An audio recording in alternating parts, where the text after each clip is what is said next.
Urhobo mewado. Mi gono yono pare obole se uchunuri go sansan be Urhobo.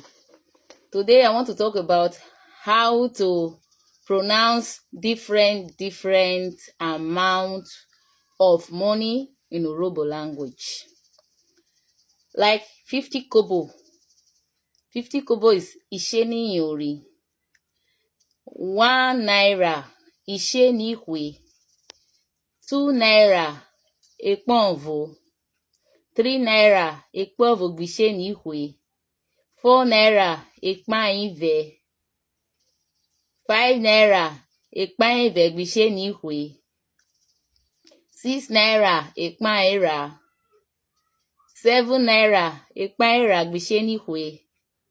8 naira ekpan ene. 9 naira ekpan ene gbisheni hwe. 10 naira ekpan yori. 20 naira ekpan hwe. 30 naira ekpan hwiori. 40 naira ekpan je. 50 naira ekpan je gbiyori. 60 naira ekpan gba. 70 naira ekpan gba gbiyori. 80 naira ekpan juve. 90 naira ekpan juve gbiyori. 100 naira ubre esiso. 200 esiso vo. 300 esiso gbubro. 400 esisi ive. 500 esisi ive gbubro. 600 esisi era. 700 esisi era gbubro. 800 esisi ene. 900 esisi ene gbubro. 1000 esisi yori. 1100 esisi yori gbubro. 1200 esisi isa. 1300 esisi isa gbubro.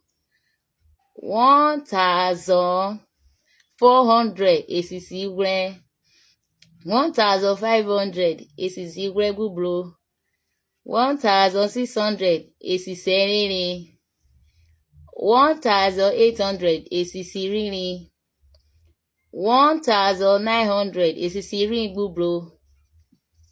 2000 esisi hwe. 3000 esisi hwiori. 4000 esisi uje. 5000 esisi uje gbiyori. 6000 esisi ogba. 7000 esisi ogba gbiyori. 8000 esisi juve. 9000 esisi juve gbiyori. 10,000 esisi juve gbihwe. 11,000 esisi juve gbihwiori. 12,000 esisi ujora. Eti na midi gono kuwi onu na ebiku eji abokpa ore. Oburi Facebook hanyeme meweye Christy nyero Igho force. Miji bi Facebook ofa ole Christy nyero Igho. Miwe YouTube Christy nyero Igho force. Memeje ovure TikTok Lady Christy Igho. Memeje ovuri Twitter Lady Christy Igho. Memeje ovure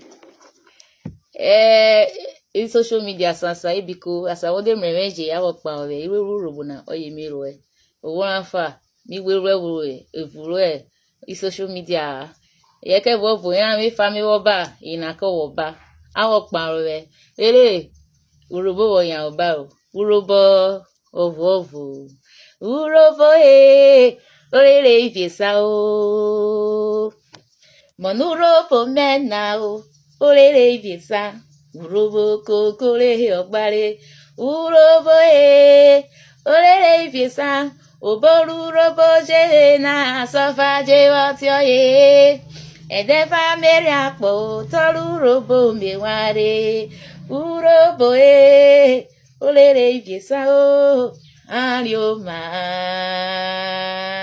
Urhobo, ovo, Urhobo la marina, ovo, Urhobo lo semevolo ni mena, ovo, Urhobo lo shale mena, ovo, Mere yo moteroa, Oyo no Urhobo, Ayeru webi orowe, Christy, Ogenenye robo, Happy, Igho, Mkuru, Urhobo wado, Miwego no lo wao, Amne kesiefa o.